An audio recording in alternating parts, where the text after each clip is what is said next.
Assalamualaikum warahmatullahi wabarakatuh. Perkenalkan, saya Kelvin Eka Putra, NIM 2005106024. Pada hari ini saya akan mempresentasikan hasil kerja saya tentang hakikat manajemen olahraga.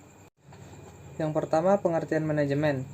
Istilah administrasi dan manajemen yang saling berganti digunakan meskipun tidak begitu mengganggu dalam pemahaman tentang makna dan substansinya, namun memerlukan penelusuran tentang hakikat konsepnya. Terdapat beberapa pengertian umum tentang manajemen yang disampaikan oleh beberapa ahli. Dari Catherine M. Bartol dan David C. Martin yang dikutip oleh A.M. Kadarman S.J. dan Yusuf Udaya tahun 1995, memberikan formulasi bahwa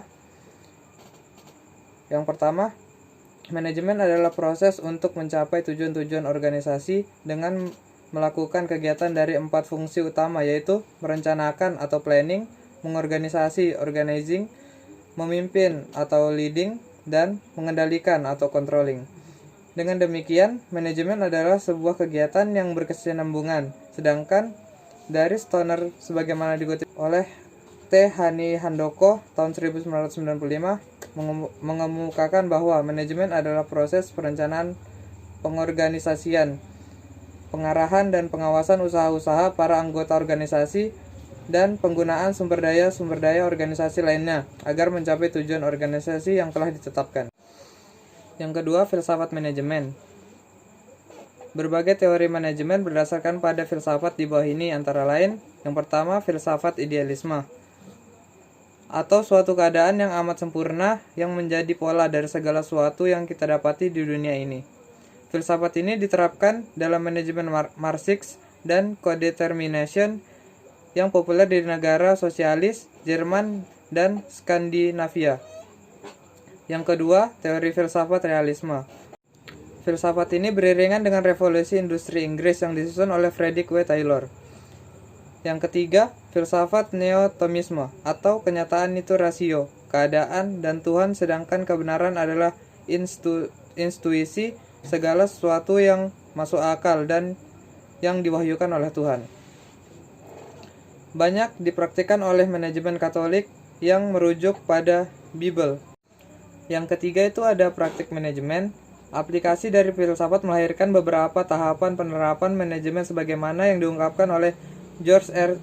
Henry tahun 2006. Ia membagi tanggapan praktik manajemen antara lain manajemen partisipasi. Yang pertama, manajemen berdasarkan hasil atau result of management. Yang kedua, manajemen memperkaya pekerjaan atau job of enrichment. Yang ketiga, manajemen prioritas produktivitas. Yang keempat, manajemen berdasarkan kemungkinan atau contingency of management. Yang terakhir itu manajemen pemanfaatan konflik.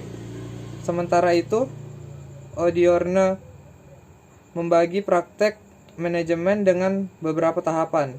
Yang pertama, manajemen memaksa. Itu terjadi pada tahun 1920-an sampai 1930-an.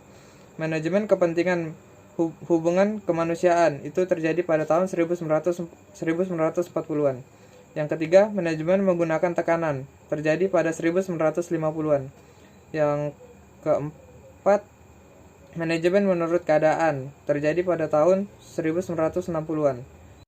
Adapun ahli lain yang membagi praktik manajemen menjadi 5, yaitu Bennett Silalahi pada tahun 2001. Yang pertama itu manajemen teknologis, yang kedua manajemen administratif, yang ketiga manajemen sistem kemanusiaan, yang keempat manajemen ilmiah, yang kelima manajemen sasaran dan hasil. Yang keempat, klarifikasi konsep. Administrasi adalah suatu proses yang universal mengenai pelaksanaan aktivitas yang tuntas dan efisien oleh dan melalui orang lain.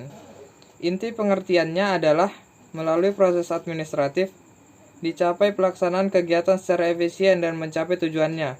Kegiatan itu dilaksanakan orang lain dan melalui merekalah tujuan dapat dicapai. Berkaitan dengan definisi tersebut, maka dikatakan seorang manajer adalah seorang yang berusaha untuk mencapai tujuan yang dinyatakan dalam ukuran atau ukuran jumlah atau kuantitatif yang berkaitan dengan pencapaian tujuan suatu subsistem. Dan karena itu pula, seorang manajer juga berusaha mencapai tujuan non-kuantitatif. Yang kelima, proses manajemen. Dari sudut pandang yang berbeda, kita dapat mengformulasikan definisi administrasi atau manajemen yang berbeda dengan rumusan di atas. Manajemen itu tidak lain adalah proses kelangsungan fungsi yang meliputi perencanaan, pengorganisasian, pengarahan, dan pengawasan. Yang keenam itu perilaku organisasi dalam manajemen olahraga. Dari beberapa pendapat yang ada, dapat disimpulkan bahwa yang dimaksud perilaku organisasi adalah suatu hal yang mempelajari semua aspek yang berkaitan dengan tindakan manusia, baik aspek pengaruh anggota terhadap organisasi maupun pengaruh organisasi terhadap anggota. Sedangkan perilaku manusia adalah semua kegiatan atau aktivitas manusia, baik yang diamati langsung maupun tidak dapat diamati oleh pihak luar, juga mempengaruhi oleh sikap, emosi, nilai, etika, kekuasaan, atau genetika. Yang ketujuh, pengaruh perilaku dalam organisasi. Dari berbagai pembahasan yang ada, dapat disimpulkan dalam setiap kegiatan keorganisasian ataupun kegiatan bekerja lainnya, manusia selalu berada dalam tahapan untuk mencari tempat yang sesuai dengan motivasi dan kebutuhannya sendiri. Karena manusia membutuhkan efektivitas dalam kinerjanya dengan mengedepankan perilakunya dalam organisasi tersebut, maka dapat dikatakan bahwa manusia yang efektif adalah manusia yang memberikan kontribusi dan keefektifan dalam organisasinya. Perilaku yang baik akan menentukan kepribadian dan sikap yang baik pula. Perilaku seorang dengan orang lain berbeda. Perbedaan ini menentukan keunikan individu yang ada pada organisasi tersebut sehingga bisa mempengaruhi tingkat produktivitas. Yang kedelapan, pengertian komunikasi dalam organisasi.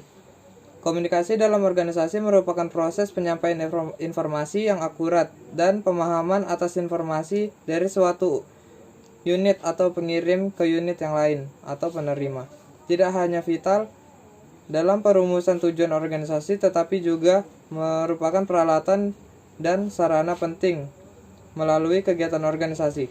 Komunikasi adalah alat pengalihan informasi dari komunikator kepada komunikasi agar antara mereka dapat interaksi. Yang terakhir, fungsi komunikasi dalam organisasi. Komunikasi mempunyai fungsi utama, yaitu untuk menyampaikan informasi kepada seluruh anggota organisasi. Kita dapat menyampaikan informasi penting seputar pekerjaan beserta deskripsinya kepada seluruh anggota agar mereka dapat memperoleh informasi yang tepat dan bekerja sesuai dengan instruksi. Sekian dari presentasi saya, kurang lebihnya mohon dimaafkan. Wassalamualaikum warahmatullahi wabarakatuh.